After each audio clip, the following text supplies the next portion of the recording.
Hello everyone, good morning. তো আমি সকাল সকাল উঠে স্নান করে নিয়েছি, কারণ ভিডিওটা আমি করেছিলাম বৃহস্পতিবার দিন। তো এখন আমি ঈশানকে দুধ কর্নফ্লেক্স খাইয়ে দেব। ওকে খাওয়ানোর পর হচ্ছে পুজো দেব। পুজো দেওয়ার পরে রান্নাবান্না করব। রান্নাবান্না করে ঈশানকে বিকালবেলা একটু ঘুরতে নিয়ে যাই, তো সেখানে একটু নিয়ে যাব। সেই জন্য একটু তাড়াতাড়ি করে রান্নাবান্না কমপ্লিট করে নিচ্ছি। তো তোমরা কে কেমন আছো একটু কমেন্টসে জানিও। আর ঈশান দেখো দুষ্টু এত হয়েছে, মানে কি বলবো। এসে দেখি বই না পড়ে শুয়ে আছে, তো ওকে উঠিয়ে এই যে খাওয়াচ্ছি। আমার পুজোটাও দেওয়া কমপ্লিট হয়ে গেছে, আর রান্নাবান্নাও তাড়াতাড়ি করে করলাম। সত্যি 10 মিনিটের ভিডিওয় যেমন আর কি দেখায়, এরকম জলদি জলদি যদি সব হয়ে যেত কাজ, কতই না ভালো হতো না।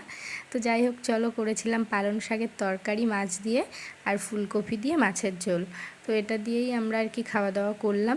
আর সকালবেলা ব্রেড আর স্যান্ডউইচ খেয়ে নিয়েছিলাম। আর এখন এই যে দুপুরে খাওয়া দাওয়া করছি। তো খাওয়া দাওয়া কমপ্লিট করে আমরা একটু ঘুমিয়ে পড়েছিলাম। তারপরে যে বিকালে একটু মন্দিরে এসেছি ঈশানকে নিয়ে, রোজই আসি, তো এভাবেই আজকে দিনটা আমি কাটালাম। তোমাদের দিন কেমন কাটছে আমাকে একটু কমেন্টসে জানিও। সো চলো, টাটা, বাই বাই।